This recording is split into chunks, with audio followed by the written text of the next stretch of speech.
I'm a bit late with my round report. It's the morning after the night before, and last night there was a Caribbean party in one of the local bars. I can report that it was even better than the Bermuda party, and a big shout out to Krishna and the gang for organising. They say they hope to make it a regular event at the Olympiads. So, to the chess. The Norwegian Prime Minister Erna Solberg was in town for the opening of the round. Please start your clocks.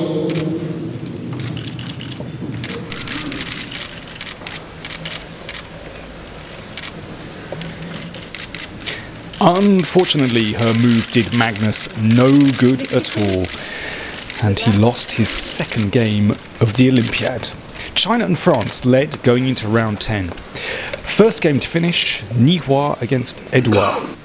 A very boring draw, neither was prepared to take a risk.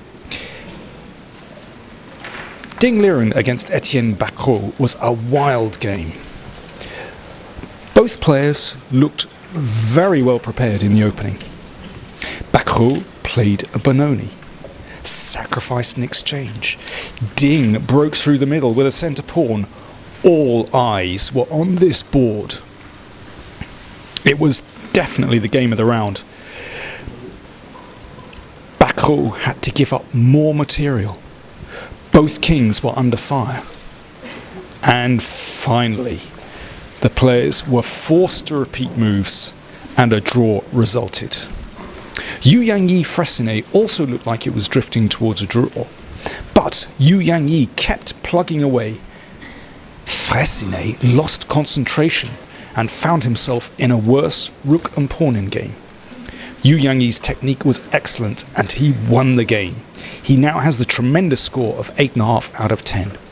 It was all down to board 1. Wang Yue reprised his familiar role of the blocker.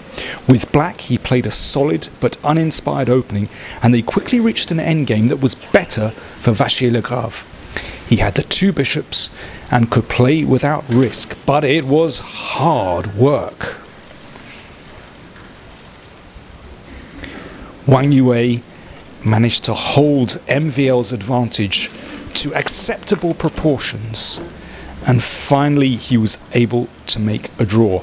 Apart from one loss to Lecco, Wang has succeeded in drawing all his games in the tournament. Board 1 is a tough job, but he's done well. China won the match. In the women's event, Russia, with 100%, faced Ukraine. Given the current crisis in Eastern Europe, the match had some significance, but with Katerina Lagno's recent switch from Ukraine to Russia, it was now personal. After 3 hours, there were 2 draws and 2 games remaining. In both games, Ukraine stood better. Valentina Gunina found herself in a difficult position and in time pressure.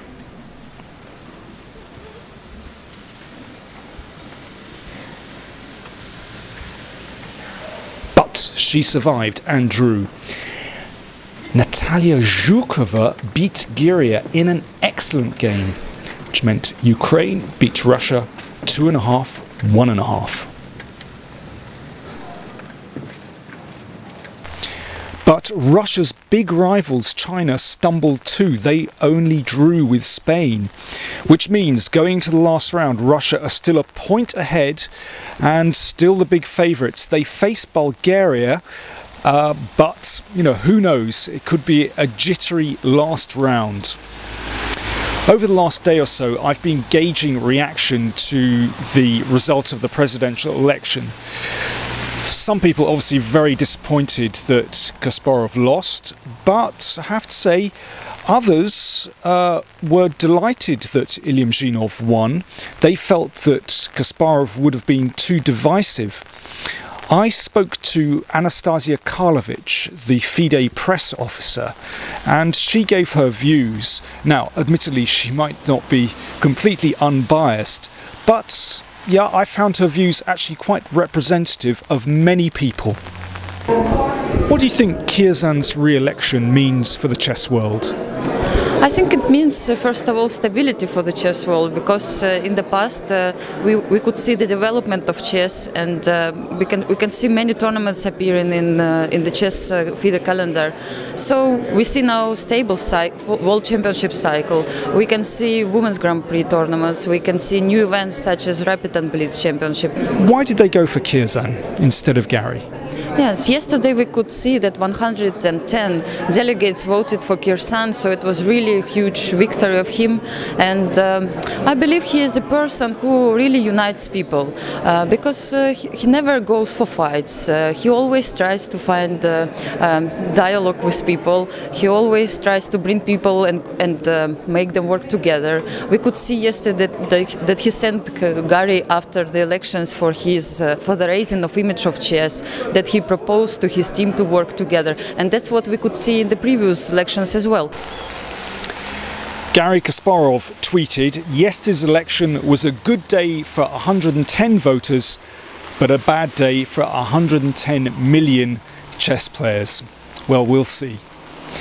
In the open event, China lead with 17 points, just ahead of Hungary with 16. One of those teams will probably win the event. Obviously, China are the big favourites. I should give you a little bit of weather news. As you can see, it's absolutely pouring with rain, and I'm afraid the forecast is the same over the next 2 days. So I'm afraid no more sun in Tromsø.